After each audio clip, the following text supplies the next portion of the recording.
Welcome to Combat Compas. Obviously, this is not an episode. This is a recap of Canelo-GGG. I'm Fernando Ramirez. Obviously, my co-host, my tag team partner, Gilbert Manzano. What's up, bro?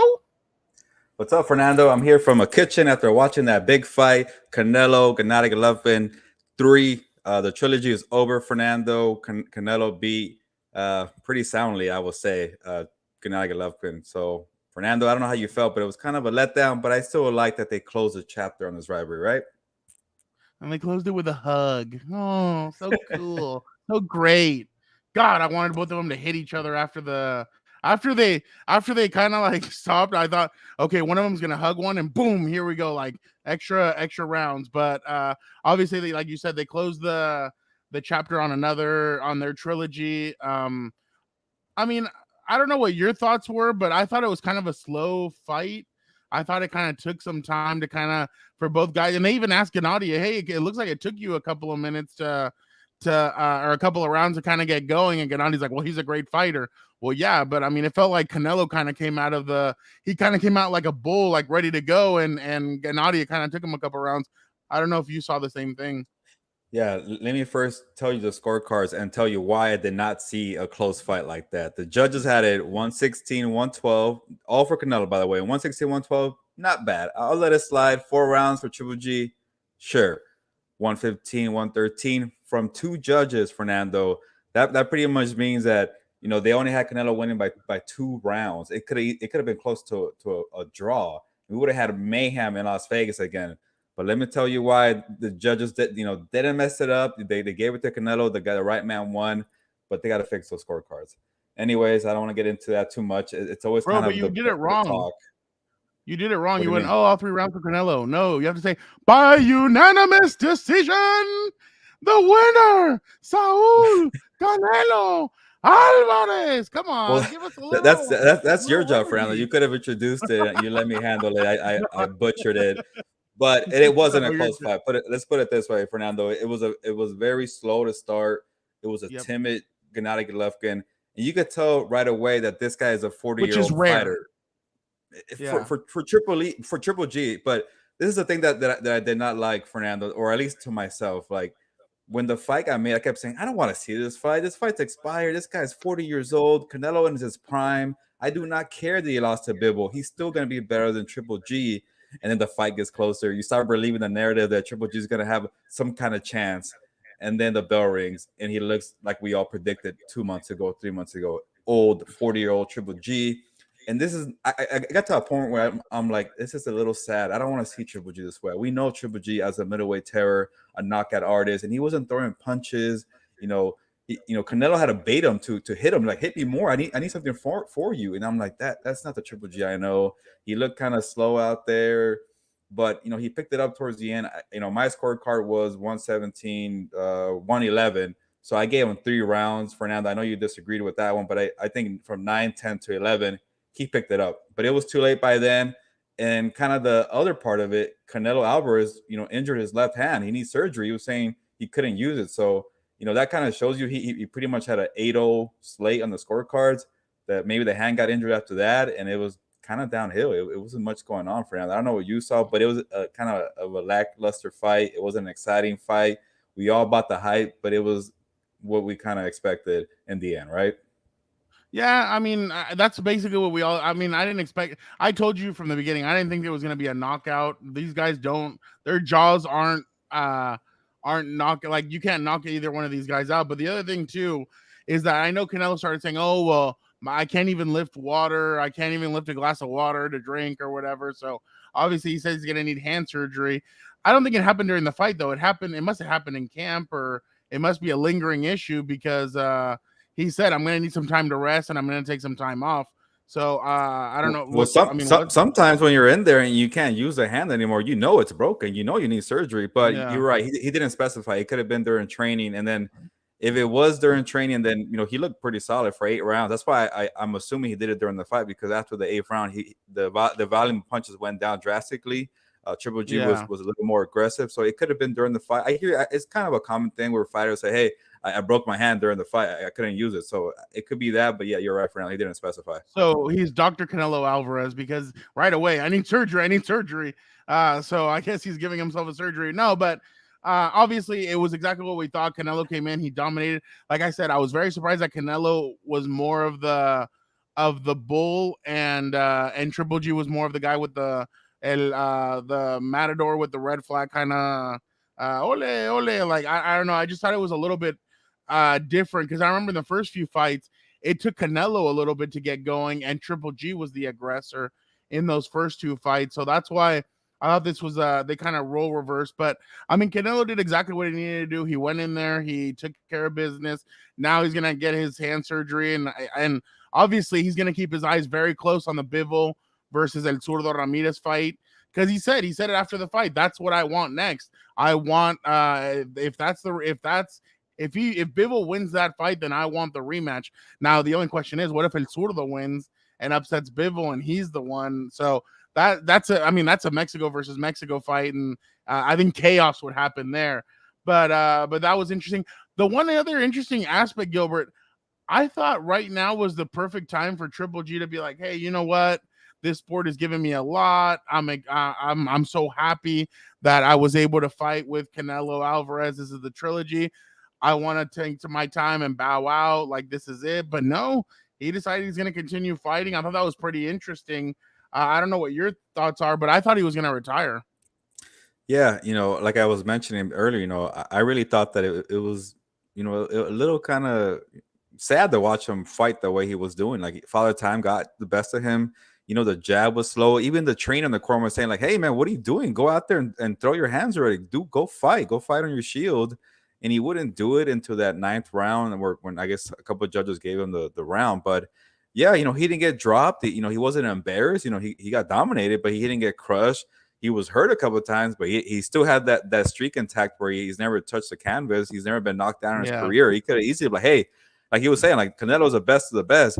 And I went, if my math is right, 36 rounds with this guy. So you could have easily gone and say, hey, I'm retired. But remember, Fernando, he came in our show here at Combat Compas, and he said that he wanted one more fight in his home country of Kazakhstan. By the way, shout out to the guy who did the national anthem for Kazakhstan. That guy was all into it, man. He's pretty cool. Yeah, he really was.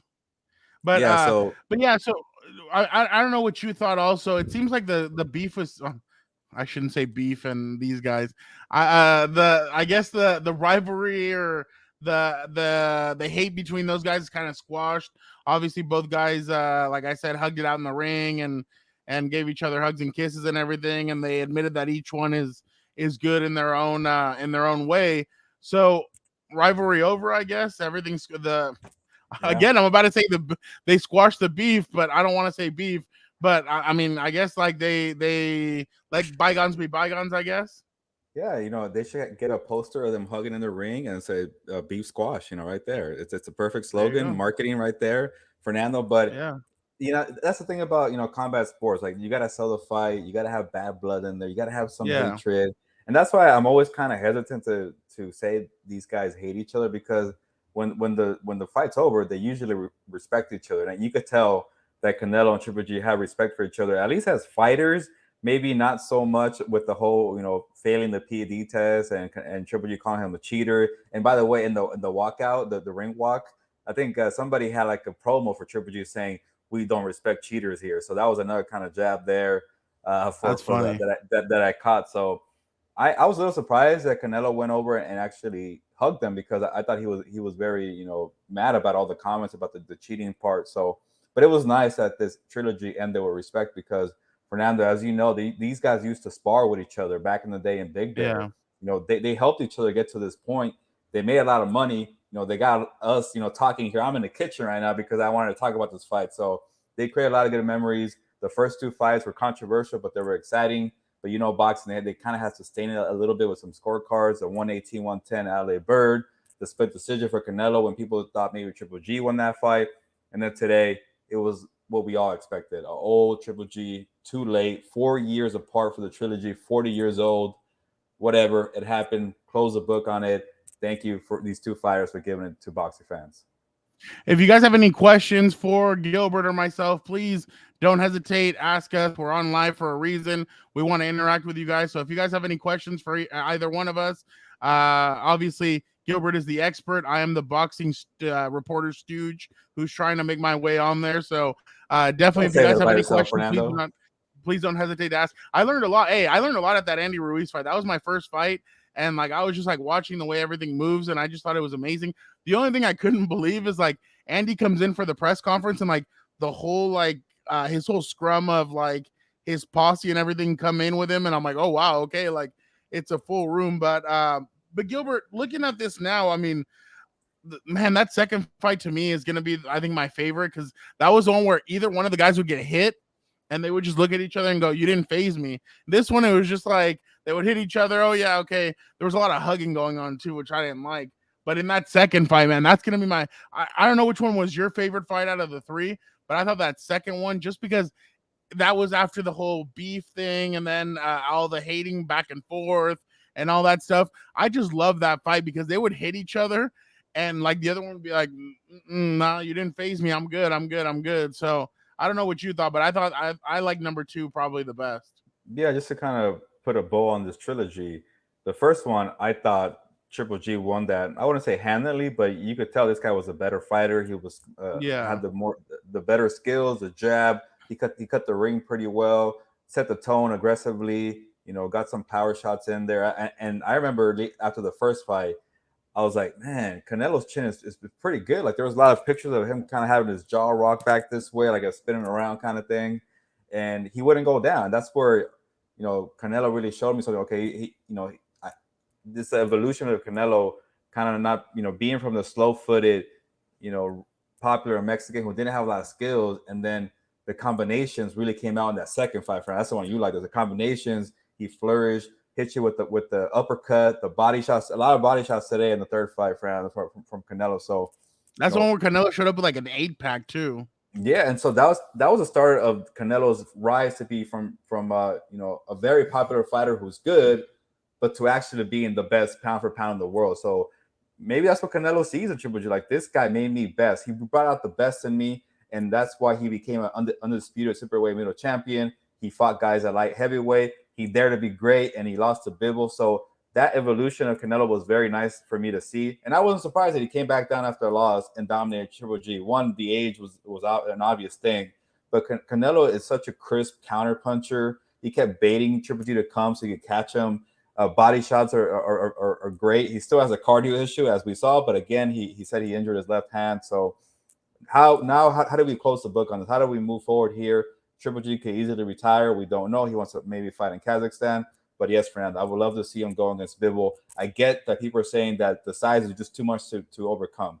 I don't see that. I don't believe that at all with Bivol. I think Bivol, dominated with the size, but he didn't, have the power or rock Triple G. I think Triple G, I'm sorry, I'm getting confused. Canelo, if Canelo is able to make some adjustment with the game plan, sure, go after that fight and, maybe establish that legacy and make it a little better. But you think everything gets thrown off if El Zurdo wins? A bit, but then why not have Canelo and El Zurdo, Gilberto Matocayo, Ramirez fight each other? Two Mexicans, do it a Cinco de Mayo if the hand's ready for Canelo to go. So regardless of what happens with that fight, one of those fighters, the only bad thing is I think Gilberto Zurdo Ramirez is with Golden Boy. And do you want to do business with Golden Boy if you're Canelo after what happened there? So that will be the downside. But regardless, both opponents for Canelo will be great. And the funny thing, Fernando, like Canelo's been fighting for so long, I forget that he's 32 years old, only. So he still needs a lot of opponents. So why not maybe fight both? Well, would Bivol and Canelo be enough for SoFi Stadium? I think so, because there's two Mexican fighters. But again, I always go back to Bivol. Bivol and Canelo. Would that be enough to sell out the? Oh, sorry, I'm thinking Zurdo. Yeah, my bad. Yeah. Maybe. I don't know, but I always go back to the taxes for California taxes, anyways, because that's why Canelo's always flying in Las Vegas. There's less state tax over there, so and Texas. So that's why. Oh, you know what? It'd probably be a Texas fight. But I would love to have a fight at SoFi Stadium. Whoever wants to take that state tax hit, go ahead. That'd be awesome. But I don't know about that. But yeah, you got to go get that fight if you're Canelo Alvarez. You say you're the best. Yes, I get that he went up too high in the weight class, but go and try it again. You never know what could happen. Guys, if you guys have any questions for us, please don't hesitate. Leave a question, ask us. I got another one for Gilbert. Triple G, what do you think? What do you think he could fight next? I mean, I told you on when we did Combat Compas. I even said it when Sam Gordon and Brian Salomon were on. I thought I didn't think that Triple G looked good against the guy that he had fought, the Japanese fighter before. I didn't like the way he looked tonight. Obviously, age is starting to catch up with him. I think he's still a brilliant fighter. I thought tonight, you know what? At one point, he was using his head, like his head bopping was really good. And I was like, oh, wow. I was kind of impressed by that. I think his power is kind of leaving him a little bit. And I feel like and he knows it. I mean, I'm sure. But what's a good fight for him? I mean, what's a good fight? And like you said, he wants to fight in his hometown and everything. But what would be a good fight for him? Can you find something? I don't know. I think if he wants just a homecoming fight, retire, show, the fans in your country a good fight. Maybe I don't know. Just get a nobody name. I don't. I think I'm sorry. Triple G's. I'm terrible at my names right now. I think Triple G You're is good. done with the whole championship picture, getting a belt, fighting a contender. I think Triple G is done with that already. And when he spoke to us too, that's all he wanted was a farewell tour for the fans that supported him in his country. So honestly, I really don't know what name would be out there. Like he's not really trying to get back in the title picture. It's dominated by Canelo, anyways. Does he go back to middleweight? Does it stay at super middleweight? It's hard to cut weight when you're 40 years old. So Fernando, whatever it is, what he does, I think it's going to be a farewell fight. Maybe a guy we've never really heard of, and then have a good day, Triple G. But like you said, he could have done it today because he wasn't dropped. He wasn't badly hurt. He could have definitely gone out on his shield and have respect and hold your head out pretty high on that note. Did you think that they waited? I mean, I'm kind of like, I guess the Floyd Mayweather and kind of like Game of Thrones season 8 pissed me off. I feel like Floyd Mayweather and Manny Pacquiao kind of left a bad taste in my mouth in the sense of they waited a long time to get this done. I kind of feel like Canelo and Triple G waited a long time to get this done. Even the first and second fight, I thought they waited a long time. Like I thought it could have been done a lot earlier. Obviously, I mean, people could say that Canelo was trying to be like Floyd Mayweather and didn't want to face Triple G so much in his prime because he knew how good he was. I don't know. I don't know what I don't like any of that, but like do you feel like they kind of waited a little bit long to get this trilogy or to get these fights going? Well, that's a bad thing. If you want to, point the fingers at somebody, it was Canelo Alvarez. He didn't want to do the trilogy. I think for him is that he felt like he got past such a tough rival. Like, why go back and risk it again? You would say like maybe he got lucky in the first fight. He got a draw. I really think he did not come close to winning that first fight, Fernando, and he got a draw. And I was okay. That's cool. That's cool for my legacy. And then it took so much for Canelo to beat, I wouldn't say prime, but barely leaving the prime Triple G and to get the split decision. And I was not mad at it. I still scored it for Triple G. I was not mad that Canelo got it because it was such a close fight.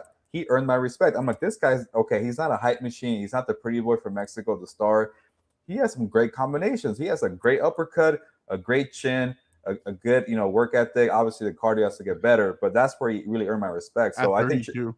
yeah, but that at the time was 28. Oh yeah. 4 years ago. Yeah. So it was a lot of hype, right? It was a lot of okay, he lost to Floyd Mayweather, and then okay, who else has he really fought? There were some guys there, but not to the level of Triple G. And even that second fight or the first fight, people thought it was just a little too late. But I thought to me, okay, that's the right timing. And then now that this third fight, 4 years, like Triple G deserved a third fight much sooner for what he did in the first two fights. So that's Canelo to blame there. But he wanted to fight a bunch of nobodies in the super middleweight division. And to his credit, he beat them all and he's undisputed. So, yeah. And then they I think Canelo really, respects Triple G for giving him an opponent because as we know in boxing history, you got to have that rival, somebody that pushes you and somebody that you remember for a long time that you guys were connected in the ring. Does this tarnish any tonight's fight tarnish any of their legacies? I don't think so. Again, like with Triple G, standing on his 2 feet, didn't get knocked down. He still has a streak about never being dropped in his career.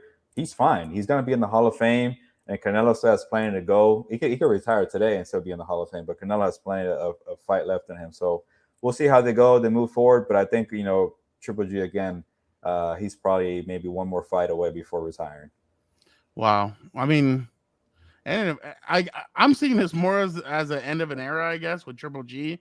I'm not trying to be like messed up or anything, but um I just feel like it's an end of an era. But you think he's a Hall of Famer though, for sure. Yeah, no doubt, man. He had like I forget the knockout streak, man. Over 20 consecutive Oh yeah, yeah, knockouts. yeah, yeah, yeah. He, he's still a middleweight champion actually because he went up to super middleweight, and he's been having like a belt besides losing to Canelo.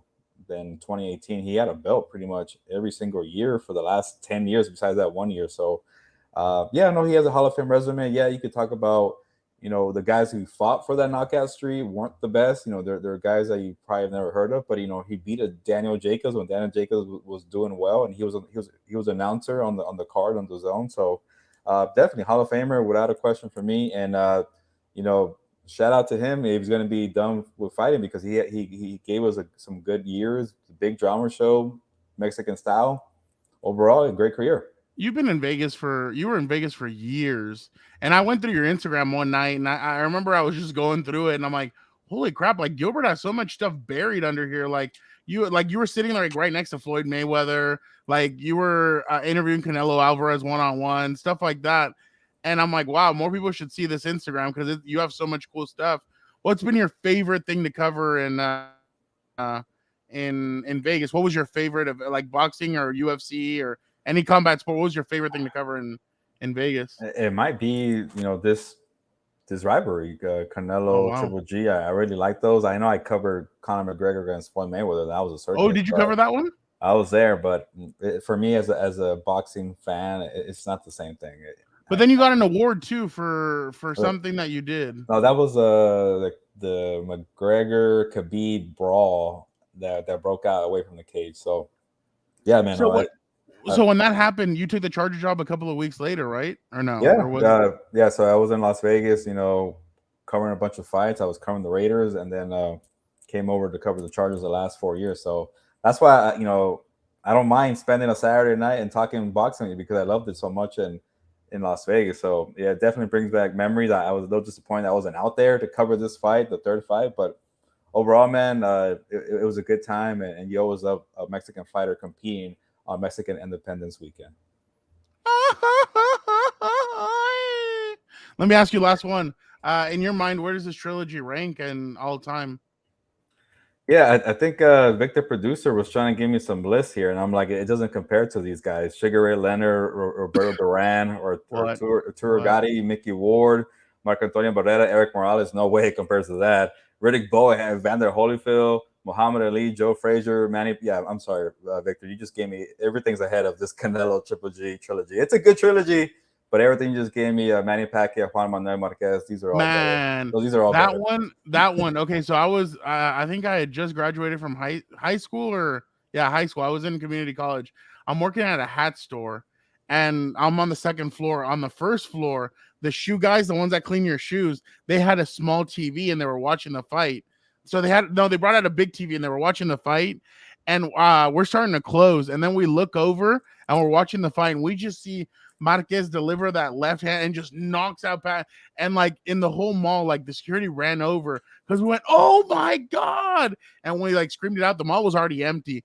And like security runs over, "What's the matter? What's the matter?" We're like, Juan Manuel Marquez just knocked out Manny Pacquiao. They're like, "You idiots, we thought somebody had broken in or something." I'm like, "No, this is huge. Like, this is incredible." But I just remember that's where I remember that fight is that I was watching it on at work, and I was like, "Oh my god!" Like, because Manny was at the top there. Like nobody was touching Manny. Everybody wanted him and Floyd to go at it, but Juan Manuel Marquez was the only one that was getting in the ring with him.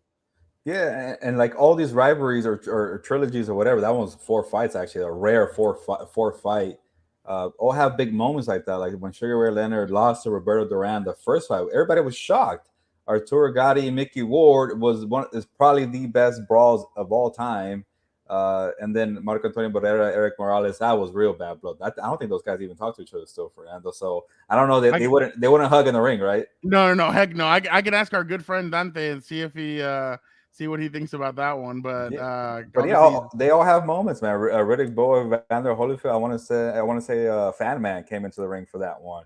Muhammad Ali, Joe Frazier. We can't even compare anything to that. nothing. So yeah, it Not was a even the nice. Manny Pacquiao and Juan Manuel Marquez. Like those fights were incredible. Like there were, I think not the first one, the second one, or was it the first one? The first one's where we had questions about which one won, right? It was the first one. Second one, Manny Pacquiao beat him. Third one, he knocks him out, and then obviously I think the fourth, they had a fourth one, didn't they? I want to say the fourth one was a knockout. Yeah, the fourth one he knocked out Juan Manuel Marquez. But and I think that was it for his career. But for that was cool because like there was 2 questionable fights, and he finally didn't. He said no more judges, and he knocked them out. See, we got some judges controversy with Canelo Triple G out even today. 115, 113. Yeah. But the thing I will remember for this, just to end it here, was 2 of the best. I know people will call out Canelo for saying it wasn't a true prime, but I'm gonna consider it was prime. 2 guys in their primes, in their 30s. When Triple G was a monster and everybody was afraid of Triple G. And Canelo, he waited a little longer than most people, but he got in the ring. Some people did not want to get in the ring at the time. So I will remember that, giving us what we wanted, and it wasn't too late. This trilogy the third fight was too late, but the first 2 were not too late, and it just felt right. And sometimes boxing does not deliver that. So in a way, I think the 2 fighters were giving us the 2 first fights on time. I was waiting for them to blame COVID for it being too late. Oh, we were going to make it in 2020 or 2021, but because of COVID, I was waiting for one of them to kind of come out and blame that. But yeah, no, I agree with you. I'm interested, obviously, to see what's going to happen next with Canelo. You said that wrist injury, or you talked about it. That's probably like 3-4 months away, probably 5 months, depending on what it is. I don't know, man. If you're have surgery, I will say maybe 6 months if you want. But then he won't fight until May, and it's he ain't gonna fight till May anyway. So he'll fight May. But that's the thing though. That's my question. Like Bivol's hungry, and Zurdo's gonna be hungry. That if whoever wins that fight is gonna want to fight in February or March of next year and not wait until May for Canelo. So that's gonna be the crazy thing. Oh, if you want to pay that, you wait an extra 2 months. So. I saw Canelo 45 and Triple G 20 for tonight. So, and that's without all the other promotional and all that other stuff. Not including the so never mind. Okay, the zone pay-per-view. I'm sure, and El Zurdo would wait because that would be a Mexico versus Mexico fight. Yeah. I don't think we've had one of those in a while, like a big fight like this in a while. Yeah, and I know we have to get going, but the thing that would make it better, it's a win-win for Canelo regardless. He has the loss with Bivol, and that fight's gonna get a lot of attention because it's a rematch. But if Gilberto El Zurdo Matocayo pulls off the upset against a Bivol, who everybody knows now, then his profile gets bigger, and it's 2 Mexicans going at it for Cinco de Mayo at the real Independence. No, it's not. Fernando. But it's good enough, and so it's a win-win regardless for Canelo. He sits back, heal the left hand or the wrist, and go and fight one of those 2 guys, a winner. November 5th, right? 3rd. Yeah, November 5th. And who knows? Maybe one of those guys, maybe one of them makes an appearance on Compas. Maybe both of them. You never know who's going to come by. But guys, again, thank you guys. Oh, Gilbert, real quick. Logan Paul was interviewed before Chris Mannix had him on. You could have just ended the show. No, I can't. He will be fighting Roman Reigns at Crown Jewel, your tribal chief. There you go. That's going to be interesting to watch Logan get in the ring with him. But Chris Mannix asked him, are you going to come back to the boxing ring? He said, maybe. Who knows? Right now I'm dealing with WWE, but who knows? Maybe in January or February I could be back. So it'd be interesting to watch Logan in the ring again. But guys, thank you guys so much again for rocking with us. This was a live for post Canelo Triple G3. Who knows? Maybe we'll be doing some more of this stuff moving forward, obviously, because Gilbert loves boxing. I'm really getting into the hang of it, so I'm liking it as well. And I've loved it all my whole life, but not to the extent of Gilbert. But guys, go check out House of Horns. They got some good stuff over there with the preview for the Rams Falcons. Dan and Dago and I on What's Up Bolts had your post game for Chargers, Chiefs, and kind of what's going to happen moving forward with them. And and also check out Compas on the Beat. We have some cool stuff happening there. We have so much happening with all 4 of these channels. Combat Compa. We're growing all 4 channels. We're having fun with it, and it's just for you guys. We're trying to bring you guys more Compas because that's what you're asking for. You guys ask for more Dan and Dago, so there you go. We give them What's Up Bolts. But we appreciate you guys so much. We love you guys. Thank you guys so much. Be on the lookout for all things Compas on the Beat this week. But for the time being, ¿sabes qué, Gilbert? Vámonos. Ya nos vamos. Pues, vámonos.